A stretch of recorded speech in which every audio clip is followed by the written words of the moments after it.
Chicken shami kebab तो हर कोई बनाता है, लेकिन मज़ेदार किसी एक के बनते हैं। हर कोई एक्सपर्ट नहीं होता। तो अक्सर लोग कहते हैं कि आपके जो शामी कबाब हैं वो इतने अच्छे और परफेक्ट कैसे बनते हैं, और फ्राई करते वक्त ये टूटते भी नहीं हैं। कौन सी ऐसी टेक्निक है जिस टेक्निक से आप ये चिकन शामी कबाब बनाती हैं और इनको बना के आप 6 महीने तक स्टोर भी कर सकते हैं। ये इतने मज़े के हैं, 6 माह तक अगर इसको स्टोर करेंगे तो कहीं भी नहीं जाएंगे, ये मेरी गारंटी है। क्योंकि मैं इस तरीके से बनाना सिखा रही हूँ ना आपको, ये तरीका आपको कोई भी नहीं बताएगा। तो इसकी रेसिपी मैं आपको बताने लगी हूँ, आपने वीडियो पूरी देखनी है और 6 माह तक बना के स्टोर करना है। सबसे पहला जो स्टेप है वो आपने चॉपर ले लेना है। चॉपर के अंदर आपने मोटे साइज़ के प्याज छील के काट के डाल देने हैं। आप चाहें तो इसमें अपने हिसाब के मुताबिक डाल सकते हैं, कम या ज़्यादा, वो आपके चिकन पे डिपेंड करता है। तो यहाँ पे जो है वो रेड लाल मिर्चें जो होती हैं ये मैंने डाल दी हैं और इसको चॉप कर लिया है। और यहाँ पे आपने ये वाला मेथड लाजमी देखना है, इसको स्किप नहीं करना।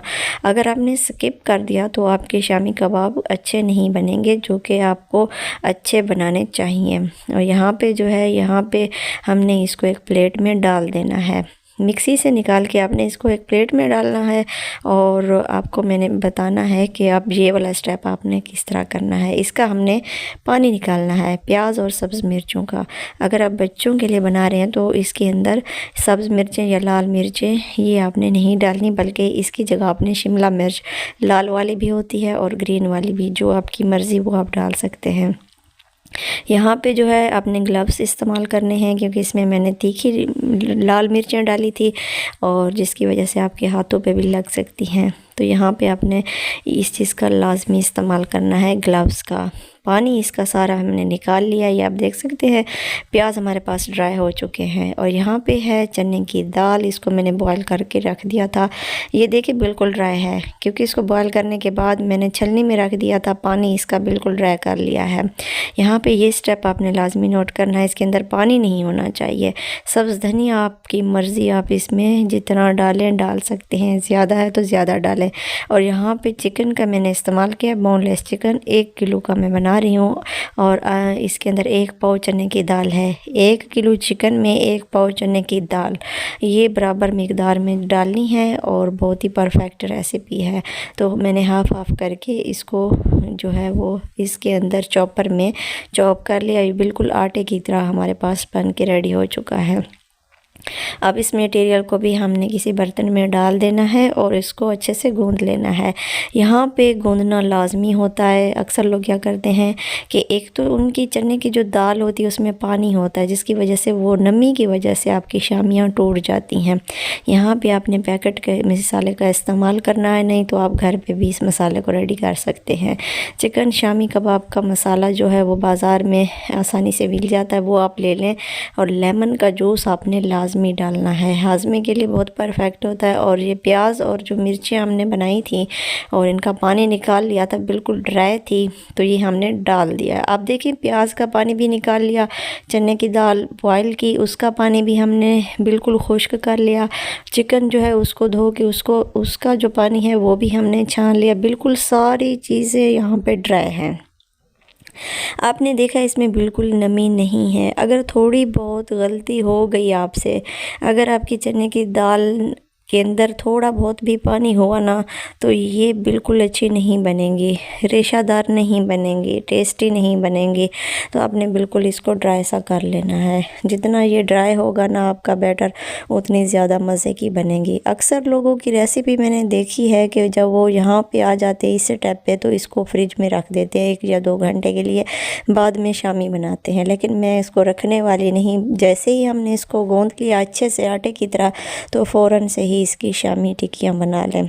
अगर आपने इस तरीके से बना ली तो यकीन करें 6 माह तक कहीं नहीं जाने वाली। इनको इस तरह से आपने थोड़ा सा बैटर लेना हाथ पे, और बहुत से लोग हैं हाथों पे ऑयल अप्लाई करते हैं फिर इसको बनाते हैं, कहते हैं कि ये हाथों से चिपक रहा है।